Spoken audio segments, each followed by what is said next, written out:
लड़के का हवस था वो बूझा इस लड़की से। लड़के के पिता का क्या इसमें रोल था भाई, और लड़के की माँ का। मेरा वाला ऐसा नहीं है, तुमको भी लगेगा तुम्हारा वाला ऐसा नहीं है, लेकिन सबका वाला वही होता है, चूतिया होता है। वो यूज करेगा और यूज करने के बाद तुमको छोड़ देगा। शादी आता है धनबाद, वहाँ पे रूम लिया वो ओयो में, आशियाना गेस्ट हाउस में रूम लिया, और उसके बाद मेरे को मिलने के लिए बुलाया कि आओ तुमसे मिलने के लिए आए हैं। हम गए, हम मिलने के लिए गए थे। वो बोला कि फिजिकल होने के लिए वो बोला, तो हम उसके लिए उसको मना किए थे। फिर वो फोर्स करने लगा कि हम तुमसे शादी करेंगे, तुम मेरी वाइफ हो, तुम्हारे साथ नहीं करेंगे तो किसके साथ करेंगे। तो हम बोले ठीक है। मतलब साफ साफ कहें तो फेसबुक वाला प्यार है। हाँ, फेसबुक पे दोस्त था मेरा, फिर प्रपोज किया था मेरे को शादी को लेके कि तुमसे हम शादी करना चाहते हैं। रूम लेके कभी 2 दिन के लिए, कभी 1 दिन के लिए रूम लेके वो रुकता था, और हम सुबह आते थे और शाम को घर चले जाते थे। मतलब घर से बहाना बना करके आप कुछ आते होंगे, या फिर आप काम के नाम पर निकलते थे, पूरे दिन में उसके साथ रहते थे और शाम को फिर घर चले जाते थे। मतलब घर वाले को भी आपने चुना लगाया। हाँ। तो पटना हाई कोर्ट के सामने में है, और आप देख सकते हैं मेरे साथ में एक लड़की है। मैं इसका नाम इसलिए नहीं रखूंगा कि इनकी अभी शादी नहीं हुई है और इनका नाम रखना मेरे लिए उचित नहीं है। और मेरे बगल में रूपम है, जो एक सोशल वर्कर भी हैं और एक वकील भी हैं। तो मैं इनसे भी एक बार बात करूंगा। मैं सबसे पहले मैं इसी लड़की से बात करता हूं कि आखिर किस लिए ये पटना आई हैं। ये रहने वाली झारखंड की हैं, और झारखंड से चल करके आज पटना आई हैं अपने को न्याय दिलाने के लिए। और देखते हैं कि अब इनके साथ में घटना क्या घटा है। आपके साथ हुआ क्या है? सर, हम झारखंड के रहने वाले, धनबाद से। श्याम नाम का लड़का था जो मेरे फेसबुक पे दोस्त था। वो दरभंगा से है, अलापट्टी 4 ग्रेड क्वार्टर, DMCH कैंपस से वो है। उसकी मम्मी नर्स थी वहाँ पे, तो वहीं पे रहता था वो लड़का मेरे को मतलब कॉल पे, मतलब साफ साफ कहें तो फेसबुक वाला प्यार है। हाँ, फेसबुक पे दोस्त था मेरा, फिर प्रपोज किया था मेरे को शादी को लेके कि तुमसे हम शादी करना चाहते हैं। फिर हम बोले 2 दिन का टाइम दो, हम सोच के बोले ठीक है, हम शादी करने के लिए रेडी है। फिर वो बात किया, उसके पूरे फैमिली वाले मेरे से बात किए।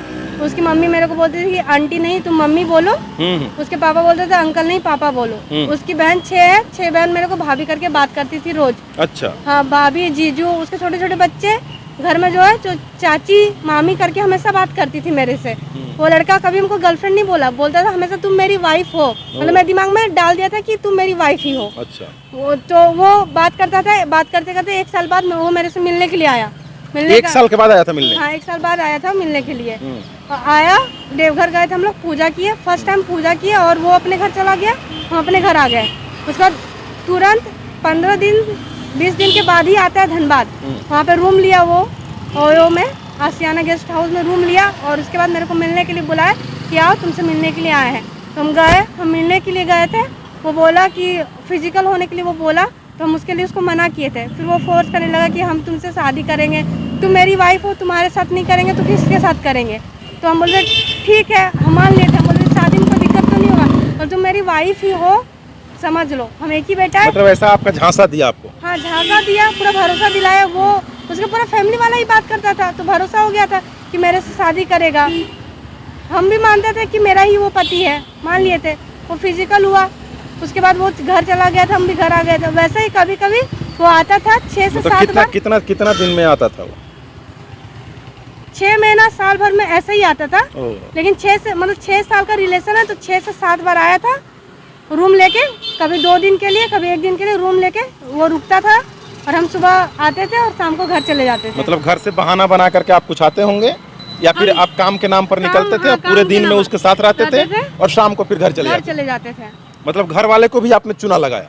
हाँ, घर वाले को नहीं पता था कि ये कहीं जा रही है लड़के से मिलने। लेकिन हम स्टार्टिंग में बताए थे घर वाले को कि हम श्याम नाम के लड़के से प्यार करते हैं, उसी से शादी करेंगे। अब आप क्या चाहते हैं? अब तो शायद बोल रहा है कि प्यार नहीं करते थे, हम आपको जानते भी नहीं, ऐसा भी कुछ बोलता है? उसके पापा बोलते हैं कि तुम रहने वाली हो धनबाद की, ये लड़का दरभंगा का, कैसे कांटेक्ट होगा, कैसे बात होगा, ये आना जाना नहीं करता। हम बोले कि मेरे पास है सबूत, फोटो है, वीडियो है, जहाँ रुकता था गेस्ट हाउस में वहाँ पे भी है सब कुछ, ऑडियो है। तो आपकी वाइफ, मतलब जो मेरी सासू माँ है, मम्मी बात की है, बहन, वो सब सारा ऑडियो है। तो वो बोले सब तुम झूठा सबूत बनाइए, झूठा बन जाता है, वो सब झूठा है, फ्रॉड है। तो हम बोले अंकल ऐसा मत कीजिए, मेरे से शादी करवा दीजिए और कुछ नहीं चाहिए। तो एक बार कॉल पे बात हो रहा था, उसकी बहन बोलती है कि कौन देगा दहेज, दहेज देगा तब शादी होगा, पूजा देगी या पूजा के माँ बाप देंगे। तो हम लड़के को बोले कि दहेज चाहिए क्या, तो बोले हाँ मेरे पापा 5 लाख का डिमांड कर रहे हैं। तो हम बोले ठीक है, हम तो दहेज नहीं देना चाहते हैं, अरेंज मैरिज हो या लव मैरिज दहेज नहीं देंगे। लेकिन वो उसके घर वाले बहन, उसकी जो बहन थी वो रोज़ कॉल करती थी, वो बोलती थी कि यदि शादी नहीं करोगी तो श्याम का कहीं और करवा देंगे। 1 साल तक कॉल की और शादी के लिए बोली, भागने के लिए बोली। तो हम लास्ट टाइम भागने के लिए भी रेडी हो मतलब गए। उसके परिवार लोग बोल रहा था कि भाग करके तुम चले आओ, तुम्हारा शादी करवा दे रहे हैं। हाँ शादी करवा दे रहे हैं। हाँ। तो हम उस लड़के को बोले ठीक है 1 साल में हम पैसा का भी जुगाड़ कर लेंगे और भाग के भी आ जाएंगे, शादी कर लेंगे तो तुमसे। कितना पैसा मांगा था लोग? 5 लाख का बोला था। 5 लाख रुपया, मतलब आप दहेज। लेकर के आने के लिए भी तैयार हो गए थे? हम बोले थे 1 साल का टाइम दो, कमा के हम जमा करके और आएंगे, ओ शादी मतलब करेंगे। आप देखिए कि लड़की इतना प्यार में पागल थी कि 5 लाख रुपया भी अपने से कमा करके दहेज देने के लिए तैयार हो गई थी। लेकिन इसके बावजूद भी जो लड़के वाले लोग हैं और जो लड़का है फिर भी नहीं माना। हाँ फिर भी नहीं माना। उसकी बहन और मम्मी मेरे पेरेंट्स को कॉल करके, मेरी मम्मी कॉल करके बोले कि लड़की काली है और मेरा बेटा गोरा है, तुमसे शादी करवाएंगे क्या, श्याम इतना स्मार्ट लड़का है, तुम हो उसके लायक। मेरी मम्मी ये बात मेरे को बताई। तो फिर हम लड़के को बोलने लगे कि पहले देखना चाहिए था ना, गोरा काला ये सब करके। तो लड़का बोला कि मेरे फैमिली वाले बोल रहे हैं, हम तो नहीं बोल रहे ना, हम करेंगे, मतलब झूठ का बोला हम करेंगे, तुम रुक जाओ, तुम FIR दर्ज मत करना या थाना वाना मत जाना। तो हम उसके बाद वो रुके हुए थे, हम नहीं गए। वो बोला कि ठीक है लेने आएंगे। फिर वो डायरेक्ट बोलता है कि अब हम यहाँ शादी किसी और से कर ले रहे हैं जहाँ जबरदस्ती हो रहा है, और तुमसे करके तुमको हम बाहर में रखेंगे, रखेल बना के। तो हम बोले हम इसके लिए रेडी नहीं हुए थे। तो वो बोला था ठीक है यदि तुम नहीं रखेल बन, मतलब शादी करके बाहर तुम नहीं रहना चाहती हो तो फिर हम कुछ नहीं कर सकते, फिर तुम अपने रास्ते देख लो, हम अपने रास्ते देख लेते हैं। अच्छा। उसके पापा भी बात किया, हम उसके पापा पर बहुत रोए गिड़गिड़ाए कि अंकल मेरे से शादी करवा दीजिए, जो बोलिएगा वो करेंगे, जो दहेज होगा वो करेंगे। तो उसके पापा बोले, उसकी बहन भी बोले कि 15 लाख दहेज मिल रहा है, तुम तो 5 ही लाख दोगी, हम लोग तुम कहाँ से कर पाओगी। शायद जैसा कि अभी आप बता रहे थे कि उस लड़का के साथ शादी भी हो चुकी है। हाँ शायद शादी हो गया उसका, क्योंकि आपको जानकारी नहीं है? जानकारी नहीं है, क्योंकि नवंबर में उसका तिलक था। तो उस दिन कॉल करके वो बोला था, नवंबर में तिलक था, वो बोला था कि तुम जाके थाना में FIR दर्ज करो, मेरा तिलक हो रहा है। तो हम बोले तो तुम करो, तुम वहाँ पे है, हम कैसे करेंगे, मेरे को घर से निकलने का तब परमिशन नहीं था, घर के अंदर हम रह रहे थे। तो उसके बाद वो बोला कि ठीक है, हम बोले कि यदि तिलक होगा तो बताना। फिर हम लास्ट टाइम मान गए कि तुम नहीं निकल सकता तो हम सब करेंगे, हम आ जाएंगे तुम्हारे यहाँ पे बात करने के लिए, शादी करेंगे, हम लोग भाग चलेंगे। तो फिर वो रात में कॉल करता, बोलता तिलक नहीं हुआ, झूठ बोला वो, जबकि हो चुका था। दूसरे दिन वो भी भाग गया थे दिल्ली वैली। कुछ दिन तक मेरे से बात किया, कॉन्टेक्ट में था कि पूजा हम तुमको भगा के ले आएंगे, हम लोग साथ में रहेंगे। तो हम बोले ठीक है, हम राजी थे। उसके बाद कुछ दिन के बाद ही वो फिर बोलने लगा भाई कि बाहर साइड से रखेंगे। मतलब आप भागने के लिए भी तैयार हो चुके थे? हाँ 1 साल से 1.5 साल से वो भागने को, वो उसकी बहन भी बोलती थी कि तुम भाग के शादी करो। अभी आप जो पटना आए हैं तो क्या इसकी जानकारी आपके पिताजी को है? नहीं, मेरे घर वाले हमको घर से बाहर निकाल दिए थे। तो घर वाले घर से बाहर निकाल हाँ, दिए? उन लोगों को पता चला कि ऐसा, मतलब वो फिजिकल हो चुकी है और उसी के साथ रहना है। वो लोग बोल रहे थे कि तुम जहाँ हम लोग चाहते हैं शादी करके अच्छे से रहो, नहीं तो उस लड़के के चक्कर में भी है, तो उसको अभी बुलाओ, आज बुलाओ, कल बुलाओ, जब आता है बुलाओ, और नहीं वो आता है तो फिर उससे बात मत करना, कांटेक्ट में नहीं रहना, और जहाँ शादी करवाना चाहते हैं वहाँ तुमको शादी करना पड़ेगा। तो बोले हम अब कभी शादी नहीं करेंगे। तो कभी शादी ही नहीं करिएगा? नहीं, कभी शादी नहीं करेंगे, हमको ऐसे ही रहना, बस इंसाफ चाहिए, कोर्ट कचहरी करके बस इंसाफ वो दिला दे। तो मेरे घर वाले बोले थे कि बदनामी होगा, कुछ नहीं हासिल होगा, वो उसका एक ही बेटा है, सब कर लेगा। अभी आपका काम कैसे चलता है?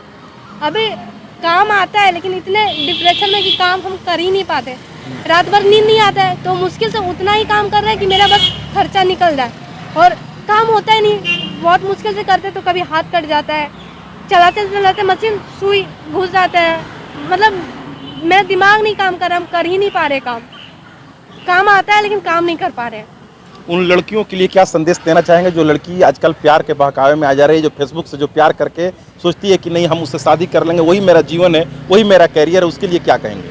हम लोग को लगता है कि जिससे प्यार कर रहे हैं वो वही मेरे से शादी करेगा, वो सब झूठ है। वो लोग सिर्फ लड़का लोग झांसा में डालते हैं, जैसे कि मेरे को बहलाया गया, फुसलाया गया, वाइफ करके झांसा डालेगा, वो उसका पूरा फैमिली वाला गेम खेलेगा, तुमको भरोसा दिलाएगा कि शादी करेंगे, लेकिन नहीं, जो शादी से पहले सोता है ना वो हफ्सी होता है, सिर्फ तुम्हारा जिस्म का भूखा होता है, वो तुम्हारा यूज करेगा, उसके बाद शादी के टाइम निकलने का कोशिश करेगा, कि हाँ हम शादी नहीं कर, 1000 प्रॉब्लम तब आ जाएगा, तब 1000 की तुम काली हो, कास्ट को लेके बोलेगा और भी बहुत कुछ बोलेगा, हटने के लिए कुछ भी बोलेगा, कुछ भी करेगा।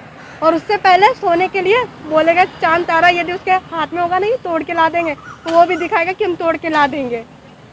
मत फंसना बहन, मत फंसना। मेरे पास भी एक वीडियो आया था, जब हम फंस गए तो उसके बाद वीडियो आया था, लेकिन हम भरोसा नहीं किए थे। मेरे को लगा था कि मेरा वाला ऐसा नहीं है, तुमको भी लगेगा तुम्हारा वाला ऐसा नहीं है, लेकिन सबका वाला वही होता है, चूतिया होता है। वो यूज करेगा और यूज करने के बाद तुमको छोड़ देगा।